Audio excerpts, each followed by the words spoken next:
Welcome back, guys. It's Steven again, this time with another pickups video. This will probably be one of my last pickup videos of the year because I have a pretty huge bunch of games here.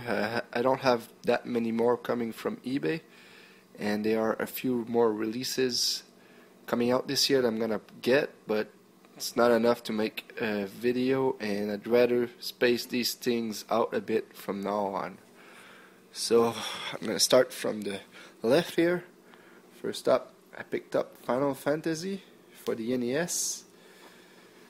I didn't really plan on getting this game, but I did a quick search on it on eBay, and there was an auction ending in a minute, and it was pretty low. I ended up betting on the last 20 seconds and managed to pick this up for 15 bucks, which I'm not an expert, but I thought was a pretty good deal, so I picked it up. I also picked up Soul Calibur for the Sega Dreamcast. I paid around 12 bucks for it, which I'm pretty sure I could have found for cheaper, but it's in pretty good condition, so can't complain. Alright, next up I have a few Sega Saturn games that I picked up. First is Fighting Vipers, which by the back looks to have some pretty shitty visuals, but what do you know? Next up, I picked up Doom. I also picked up Virtua Fighter 2. I haven't tried these games out yet, guys, so I can't really offer any opinions. I have Virtua Cop 2, and finally, well, not finally, I have also Sega Sports Rallies, and this one I'm really excited about. It's Street Fighter Alpha 2, which looks pretty nice actually. I don't know if you can see it, and I've read a lot about it, and supposedly the Sega Saturn version is the best version, so pretty glad to pick this one up. Okay, next up I have some Xbox 360 titles. First I have Kinect Sports Season 2, which I really like. I'm a big fan of the original Kinect Sports. I played 4 of those titles in there. I played the football game, which I thought was a great minigame, pretty decent. Baseball game is a bit disappointing, but it's fun. But it was disappointing that you could not really throw any different pitches. Also tried darts, which is shitty. Really, I'm never going to try that game again. It's not worth it. And I tried golf, which is the best one yet. I'm really surprised. I'm not a big golf fan when it comes to video games, but this one handles very tight. So I was pretty excited about that one. I'm probably going to play a lot more golf. Next, I have Dance Central 2. If you know me, you know I'm a big fan of the original Dance Central, so you can't go wrong with this one. Also picked up Battlefield 3, and I don't know if anyone can clear this out for me, but is there actually a regular edition of this game? Because this game was the same price as any other recent release at $59.99, and at the store I went to, the limited edition was the only game that I could find, so it doesn't seem very limited. This is the first time I buy a game for its online content only. And let me tell you, this is a really intimidating game. It's not for beginners. I tried this and I was discouraged. I plan on returning it or trading it or something because I would get killed. But I brought a friend over, and he's an expert in Battlefield, has played a lot of Battlefield games, and he told me that this game is not made for team deathmatch. It's made for the conquest mode. So I played a bit of that, and I'm still having a hard time, but I'm having a lot more fun. So I'm probably gonna spend more time in the game and give it a better chance. Next up, I have Batman Arkham City, and there was actually a pretty good deal in Walmart. If you bought this game, you got this game for free, which is the original, but the Game of the Year edition. I already own the original, but still, for free you can't beat that. I'm around 5 hours into this game, and I'm a bit disappointed so far. It's not bad, it's a very good game, don't get me wrong, but I'm not a big fan of the open world concept, and here's why. The game you're always going to be traveling from one point to another, which can get pretty tedious sometimes if you just want to play the game and advance through the story, because you're always going to be stopped by side missions or regular enemies that respawn just waiting there to kick your ass or something. And let's say you do get from point A to point B, which can take about 3 or 4 minutes of traveling. Once you arrive there, you, like the place where I'm at there, you enter the place and you find out that you have to leave immediately to go disable some communication devices, which means you have to travel around again just to... It's pretty tedious, I find. I'm gonna give it a better chance, but I wouldn't be surprised if I end up not even completing this game, which is a shame because the original I really liked. I actually ended up like getting all the achievements and all for it. It was one of my favorite games. It was actually my favorite game of the year when it came out. I think it was in 2009, and it had some pretty good competition. It had Uncharted 2 and all, and I ended up voting it as my best game of the year. So far I'm pretty disappointed, but I will give it a better shot.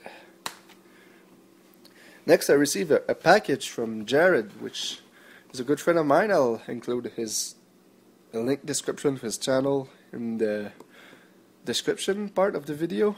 And he sent me Uncharted Dual Pack, which contains the original Uncharted and Uncharted 2, which is really nice because I never played the original Uncharted. So I was glad to get this one. It's a pretty good looking package too, so thank you very much. And next up, he sent me NHL 94 for the Sega CD, because for some reason he has like 10 or 12 copies of this game, a lot still sealed, so who knows. I did check the back quickly, and kind of I will try this out eventually when I get a Sega CD system, because NHL 94 means this was the game that was released right after the 92-93 season, which I'm a big Habs fan, and that's the year they won the cup, their last cup, which means that when you start the game you'll be able to select, well, the default teams that will be there will be the Kings and the Habs. And it says here that it has some full color video clips, and you can't really see it well, but here, right here where my thumb is, they showcase Jarrod's overtime goal against the Kings in Game 2, which is pretty cool. If they have like full video clips of that stuff, I'm gonna definitely be checking that out. Alright, next up has God of War Ghost of Sparta for the PSP. Now this, I have mixed feelings. It's a pretty solid game, really fun. It took me about 7 hours to complete, which is a lot more than the original. I think it was Chains of Olympus on the PSP, which took me less than 3 hours to beat. But the thing is, I think this series, although it's a great series, it needs to either stop or space out its releases, because there's really nothing more to do in this game. It's a great action title, but really there's nothing new in this. There's nothing more to add. I think this series pretty good with God of War 3. I think it's time to end it and move on to something else with the PS4 or the PS Vita. And this game, like, the story is not really anything interesting in this game. There's really nothing. Like, at one point, the characters always warn Kratos not that he won't find what he's looking for in the area that he goes, which you think will be like there'll be a little shocker or something. But it turns out what he's looking for, it's exactly what he finds in there. So I was like, what? There's no big shocker here. It's just a filler game. It's a pretty fun game, but nothing special. Like, I don't really know what to add here, but yeah. Next, I've got a few Neo Geo Pocket games. The first one is Pac-Man, and this is actually a pretty good title because the Neo Geo Pocket basically has a mini arcade stick on it, so it plays really well in that system. Next up, I have Fatal Fury First Contact, which is another good fighter. It's a bit slower compared to the other ones, but still pretty decent. Next up is Metal Slug First Mission. An okay game. There's not much to say here. It's not as good as the console versions, but it's still pretty fun. There I got the Game & Watch Collection Part 2.